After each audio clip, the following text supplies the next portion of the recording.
Hello, Brobs. We're back with So the Witch Won't Eat Me, Fantasy in the Child's Sphere of Infanticide. At this point, I'm just trying to finish books, and this one's the closest to being finished, so I'm going with it today. Chapter 13, The Fear, the Fantasy, and the Hope of Being Loved. As we contemplate I've already botched it. As we contemplate the fantasies presented here, we cannot fail to be impressed by the monumental scale of the patient's struggle to win their parents' love as a primary defense against their fear of infanticide. Depending on the intensity of the violence and the love and on the incidence of traumatic events, in varying degrees, they were all afraid their parents would kill them or that they would kill their parents, and they pinned their hope of staying alive on eventually being loved. From Ellie's monster to Sandra's black chiffon things, their fantasy served not only to master terror, but also by projecting it onto imaginary creatures, to maintain an idealized image of their parents, from whom it was therefore possible to receive love. The dog that didn't deserve to be a child, the child who didn't come out of his mother's stomach, and the array of worthless people who otherwise would have been loved by their noble parents, all attempted to explain and justify their perception of their parents' hostile and aggressive feelings by blaming themselves. Their implicit hope, since their worthlessness had provoked those feelings, that whenever they changed and became worthy, they would be loved, can be found even among the children who attempted suicide and the abused children who later committed murder. This delusion both sustained them and perpetuated their suffering. My treatment of adult patients frequently revealed that it invested their entire lives in eclipsed time and reality. In its service, infancy remained the author of their being, the anchor of their being. Life was made to seem eternal and age meaningless. The passing years were only dimly noted, and the reality of death itself scarcely entered their awareness. Even the eventual knowledge that their parents had already died was carefully buried, so that survival, which was still experienced as dependent on their love, was not threatened. The hope of being loved was such an essential part of their defense that, to preserve it, they created a system of self-deception that involved the distortion of their parents' and their own identities, a system they maintained by means of fantasy. Their security demanded that they seek within themselves the causes of the parents' anger or hatred or their wish for infanticide. That necessity, along with their magical thinking, and again, this magical thinking bullshit is ridiculous, along with their magical thinking, made it inevitable that they tailor their image of themselves to explain and justify those feelings. The process that was represented so dramatically by Ellie at 3.5 with, "I don't like to think of myself as a giraffe," was revealed in every instance as the method adopted by the psyche to ensure its safety. Janet's perception that both parents hated her and wanted her killed found this justification. Who loves, she asked. "Not me, I don't. And no one loves me. Why should they? Just look at what I am." In order to promote their self-deception, attractive people very often insisted that they were ugly, brave people that they were cowardly, the generous and compassionate that they were ungiving and unkind. People with fine minds frequently considered themselves mediocrities, and children inevitably that they were bad. The last outpost of this system of self-deception, with its depreciation of the self-image and the struggle to win love, must surely be the fantasy of being not human. That fantasy was employed by several patients as a defense against their perception of their parents' hatred. In all the instances presented here, the rejection was reinforced by varying degrees of violence. Norma traced to the ages between 5 and 7 her first awareness of a non-human identity, which she retained until well into her analysis, although she never forgot the few times the fantasy had surfaced in the course of her life and continued to speculate about its meaning. She was unable to understand what she described as a phenomenon. Her memories of allowing herself to enjoy only vicariously the experiences that gave others pleasures continued to recur until one day, to her amazement, she found herself writing, "This is what I also would want if I were a person like Ada." The second entry defines it more clearly. After an evening of painting, overwhelmed by feelings of loneliness, she wrote, "I suddenly became conscious of a presence that has continued to haunt me, forcing its anguish, its agonizing self-negation upon me. I don't think I can capture with any degree of accuracy the quality or the content of that pain. I think of it as a creature, defended in every part of itself by a smile, behind which cowers in supplication and in terror. Bloodless and bodiless, a shadow having only the outlines, the appearance of living substance. It denies all thought, feeling, creativity, and accepts itself as something other, alien not in the sense of being strange or foreign, of belonging to some distant land or people, but of having no connection anywhere, a non-being. Through the years, I have from time to time had intimations of this other state, of the distance that, in the magnitude of its dimension, had transformed quantity into quality and produced an other being who could only listen and observe and find vicarious enjoyment in the ordinary pleasures, the day-to-day living and the world of the exalted ordinary ones. To be surrounded by love and warmth, the celebration of a family, how could such a one even conceive there was a connection between herself and these evidences of being human? When we consider the feelings of alienation of the children who were victimized by their parents, we can see the similarity between their responses and Norma's.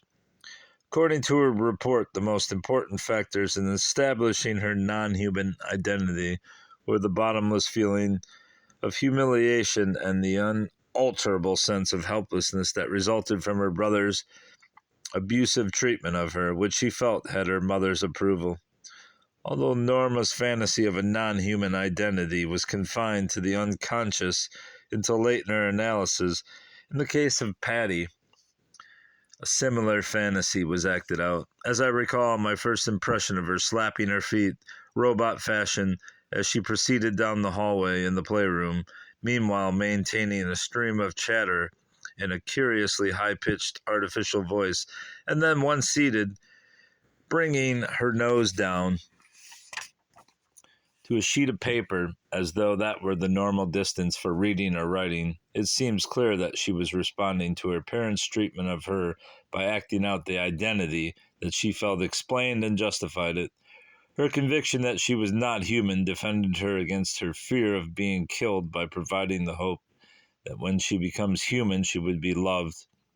Her inability to resolve the fantasy of the dog that didn't deserve to be a child by becoming a child suggests that she perceived the near hopelessness of her struggle.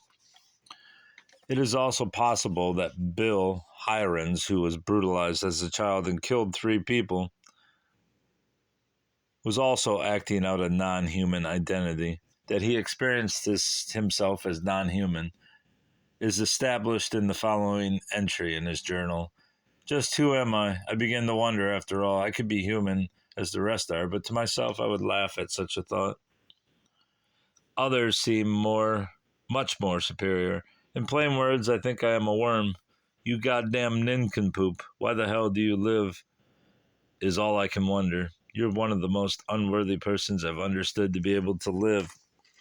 Implied by this self-image is the hope that if only he were human, he would be loved. I therefore surmise that his rejection of that possibility defended him against the perception that even if he achieved that goal, his parents would still not love him. Just as Johnny failed himself in one career after another in order to maintain the fantasy that his mother would find him, Hirons needed to believe impossibly to prove that he was not human, as a way of justifying his parents' savage treatment of him, and of preserving the hope of eventually being loved. As Patty demonstrated, and as Bill Hiron's experience suggested, where exposure to violence increased the child's terror beyond a certain magnitude, a fantasy that merely devalued the self and idealized the parents did not suffice. Under conditions of heightened terror, when life appeared suddenly to be imperiled, the fantasy of a different identity was acted out. When Larry saw his father hit his mother and smash several objects, he felt so threatened that he immediately became the all-powerful character he had seen on television. Mighty Mouse didn't remain a fantasy, but was acted out and adopted as a new identity when the already considerable sense of danger created by his unloving and violent environment was immeasurably heightened by the scene of violence that convinced him he would be a killer. He would be killed. Pardon. The terror of the four children who insisted they belonged to the opposite sex had also passed the point where a fantasized identity would suffice as a defense, as in Larry's case when a highly threatening incident attacked the defenses they had created to achieve some sense of safety in what they experienced as an already perilous situation. They acted out. With most patients, the self-deception usually affected only psychological reality. In instances of extreme terror, however, the perception of physical reality appeared to undergo change. Ellie's cry, "Help, I'm disappearing," and her report that objects were also disappearing occurred during a period of heightened terror. In Larry's announcement that Mighty Mouse was sitting on his shoulder, there is also a suggestion of a similar distortion. Both Janet and Sandra responded to scenes of violence by creating and acting out the illusion that they were invisible. Norma defended herself with the fantasy that inside her she carried the door to the roof, which was guarded at all times by a jovial dwarf. When Johnny's singing was approaching a performance level that would lead to the exposure of his fantasy that his mother would find and acknowledge him, he created inside himself the Axe Lady, whose function was to defend him by defeating his efforts and thus preserve the fantasy. With many patients, the distortion of the perception of physical reality was not merely confined to the body image. Where the intensity of the terror became even sharper, the perception of the physical environment also underwent change. Janet described her sensations in these terms: "When I let everything frighten me, like loneliness and unreality of friendship, I lose myself in a panic that comes out in wilderness and screaming and laughing and feeling sick and empty, and everything looks like paper mache and I can't trust anything." Although we can only speculate, it is possible that paper mache figures were less frightening than real ones. After Danny's terror had been considerably reduced, he also stated, "About the earlier period, everybody was putting on a show for me. You weren't Dorothy Bloch. People were posing as my parents." Sandra's terror may also be measured by the extent to which her perception of the environment became distorted. The paper-thin black shades, the creature that dwelled under the ground, the black chiffon things that could swoop down without warning and attack, all of them especially bent on destroying children, were present by the age of 4. When I tried to establish how real the black chiffon things were, Sandra stated, it was more as though she could see them out of the corner of her eye. She also reported that, as a child, she saw the various objects of the room assume strange shapes and move. By the time she entered treatment, her perception of time and space had become wholly unreliable. Walls threatened to close in. She experienced periodic sensations of a loss of contact and of glass walls, and her vision registered vibrations where none existed. Whether these physical sensations served only a defensive psychological function, or whether they also represented the body's response to an excess of terror, we cannot say. With the reduction of Sandra's terror and the emergence into awareness of her memories of her parents' murderous violence and her experiencing of her own murderous response, they disappeared. By all these means, the psyche sought to defend itself against the fear of infanticide. in order to survive. Nothing challenged more forcibly the concept that the devaluation of the self was merely a reflection of the parents' attitude or a way of pleasing them by fulfilling their expectations than what happened when the fantasy failed and exposed the self-deception. The hope of eventually being in love appeared to break down, and suicidal thoughts and wishes, and even, in some cases, suicidal acts followed. Although all the suicidal parents cited here had known some degree of love, they were also victims of the violence of a parent or an older sibling, or of what was experienced as society. There is also evidence that some chose suicide in order to avoid killing. When Ellie's defense began to give way under the barrage of her father's growing violence and their mother's deepening depression, her fantasies became increasingly suicidal and culminated in her declaration at the age of 4, "I'm dead. I'm at the bottom of a well." Danny came into treatment in a suicidal state at the age of 5, and it took 2 years before his terror was sufficiently diminished and his rage liberated for it to be resolved. Although it is difficult to pinpoint the beginnings of Norma's suicidal fantasies, she was aware of them at the age of 16 and reported that they were a regular part of her dream life following her divorce. The protective character of her fantasy, that her worthlessness had caused her mother's hatred and that she would be loved as soon as she changed, was demonstrated whenever unbearable criticism threatened to establish her worthlessness beyond any doubt, and thus to erase all hope of ever becoming worthy enough to be loved. It was at those times that the sudden pressure to act on her suicidal impulses brought her into analysis. As with all the other suicidal patients discussed here, violent abuse had been a dominant element in her life. Although she had experienced it mainly in relation to her brother, her mother's failure to protect her convinced her that she was simply carrying out her wishes. We also cannot ignore the possibility that her preoccupation with suicide may have been a means of defending her against the mounting intensity of her rage and the homicidal impulse elicited by those critical attacks. With Donald, who eventually attempted to kill himself, the importance of the investment in securing love as a defense against violence and against the fear of both being killed and killing emerges even more clearly. Because the violence he experienced was administered directly by his father, it is possible that he was also confronted more directly by the questions that preoccupied Norma. Do I deserve to live? The factors that had allowed her to continue to debate the issue and to come into analysis whenever it appeared to be approaching a negative resolution were not present to the same degree in Donald's situation. The joy of being loved by her father, which ended by the age of 6, became an ever-present resource on which Norma drew throughout the ensuing years. When she examined the actual emptiness of her life during her analysis, she referred to the protective fantasy that had helped sustain her as walking around in a mist of being loved that had no concrete basis in reality. Although there is little evidence that Donald had enjoyed a similar experience, the collapse of his hope of securing love that followed his father's particularly abusive assault and led to his attempt at suicide suggests, by his very preoccupation with winning love, that he had experienced loving feelings.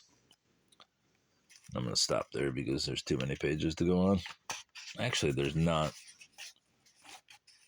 Actually, I am going on. Why not finish this? The degree of violence and of love appeared to be decisive in determining not only whether suicide was confined to the level of fantasy or acted out, but whether a child was preoccupied with suicidal or homicidal impulses. The children who were dominated by a wish or an impulse to kill had been the victims of violence in an environment where there was little evidence of love, and they inhibited all fantasy out of fear of losing control and killing. The importance of loving feelings become apparent as soon as we look more closely at the differences in the familial environment of the suicidal and the homicidal patients. Comparison of the parents of Donald with those of the abused children who were preoccupied with homicidal impulses reveals the decisive role played by the parents in each instance. Despite their emotional problems, Donald's parents were devoted to their children. Although Donald's father projected onto his son the hatred he felt towards his older brother, it must have been clear to Donald that his father was an honest, well-intentioned man and had good feelings. His mother also, despite her withdrawal and the undoubted hostility that hid behind her self-effacing facade, wanted the best for her children and demonstrated it in her less than effectual, but nonetheless single-minded dedication to their needs. Nevertheless, her failure to communicate sufficient love to persuade Donald that he was worthy enough to live left him with almost no hope when his father's violence convinced him that he would never love him.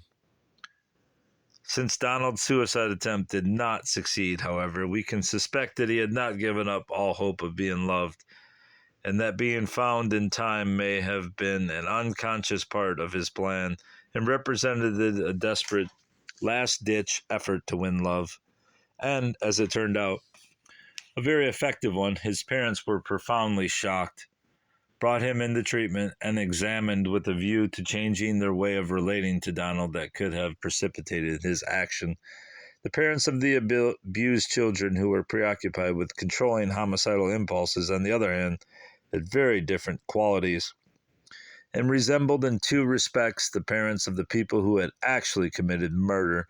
Not only did one parent physically abuse the child, but in all instances the other parent was either withdrawn or seemingly cold, indifferent, self-involved, or not present. In no case did the child feel loved by either parent. Unlike Norma, who saw her mother as noble, and Donald, who obviously felt his father's love was desirable if only he could win it, with these children, the abusive and hating parent seemed to be unworthy of respect, and in some instances didn't deserve to live, and the other parent seemed at best passive and neutral. The response to the parents' violence on the part of these children was suggested by the comment of 6.5-year-old Alan, who stated following one of his mother's brutal attacks, "My mother is trying to make me a murderer." In that connection, an interesting issue arises in relation to Donald. When I had succeeded in helping him release and reverse the direction of his aggressive feelings, he proceeded to verbalize and attempt to act out his wish to kill me, also asserting that I didn't deserve to live. There is no question that he was transferring to me his accumulated rage at his father and expressed in relation to me exactly the same feelings that Lewis had verbalized about his mother. The reversal of the direction of Donald's aggression suggests the possibility that his suicidal impulse, like Norma's, may have been a defense against his impulse to kill, in this instance, his father.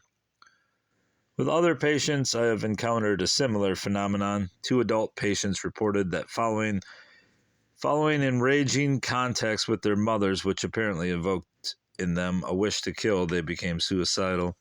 After listening to another adult's patient's veiled attack on her parents, I suggested at the end of the session that she was a very angry woman and would like to commit murder, only to find during her next session that she expressed her complete agreement with my statement and proceeded to speak of Selbstmord. What the hell is Selbstmord? And to enlarge on what she assumed I had said, that she was suicidal. In the case of Johnny, who reported 14 failed suicide attempts in a brief period when his wife's rejection of him had activated his early response to his mother's abandonment, there may also have been a reversal of the direction of his rage. "It is hard to believe," he wrote, "that I can hate myself so much and still know that I am not a bad person. It all reverts to lack of love. The child saying that maybe the reason for me not being loved is because I do not deserve it, that I am no good. although that had become his explanation for his mother's forsaking him at birth. The early experience of feeling loved by his first foster parents was his frame of reference and supplied the fabric of the fantasy that sustained him until analytic treatment helped him to resolve it. Like the strengthening influence of Norma's recollection of her father's love during her first 6 years, Johnny's vivid memory of having been loved by his first foster parents, as well as his adoptive parents' care and concern, may also account for both his repeated failure to kill himself and for the fact that he made himself the object of his aggression. It would be difficult to overestimate the importance of the difference in the choice of a target for their aggressive feelings expressed, on the one hand, by Johnny and Donald and the other suicidal patients, and on the other by Lewis. The operation of a system of self-deception based on fantasy, which defends the child against his fear of infanticide by ascribing the parents' hostile feelings to his own worthlessness, was still functioning with the former, and implies that their hope of eventually being loved was still alive and may therefore have been a decisive factor in their unconscious decision to turn their aggression against themselves. Unlike them, Lewis, abused and unloved by either parent, appeared to have abandoned all hope that his mother would ever love him. He made no secret of his hatred of her and rationalized his wish to kill her as a way of improving the world. Despite appearances, however, there is some reason to believe that the hope of eventually being loved is nearly entirely extinguished. With the children who inhibited all fantasy and even committed murder, we cannot rule out the possibility that there was still a remnant of a fantasy of a depreciated self-image with its hidden objective to win love. Even in extreme cases where there was no memory of being loved, it is possible that the infantile experience of being cared for still functioned as a sustaining force that helped keep the patient alive. It is a very rare individual who does not have this resource to draw upon. We can assume that it is this early experience that usually enables the psychoanalytic process to operate so effectively, despite the incidence of later traumas and the exposure to violent and essentially unloving environments. Just how effectively we can learn from Janet's experience, which may provide a fitting end to this presentation of the terror of infanticide with which these patients lived and of their valiant struggles to defend themselves by maintaining a hope of being loved through a complex system of self-deception and fantasy. Like all the patients discussed here, she blamed herself for her parents' feeling and dealt with their rejection and the violence that was part of daily living by conceiving of herself as non-human, a mistake, a great growing octopus that's unwanted and hateful and hating. It is a tribute to both the psyche's strength and the therapeutic help provided by psychoanalytic treatment that she was able to triumph over such formidable odds and confront her depreciated self-image. And right, I'm discovering to my infinite relief that I am a person, and also I am alive, and I feel things, and I'm getting an idea of what it means to be human, which is what I am. So it's good to know all about it. And that's the end of chapter 13. We've got 2 pages left. I will save those for later, just because I don't want to break up the pattern I've set here. All right. Goodbye, bruv. Goodbye.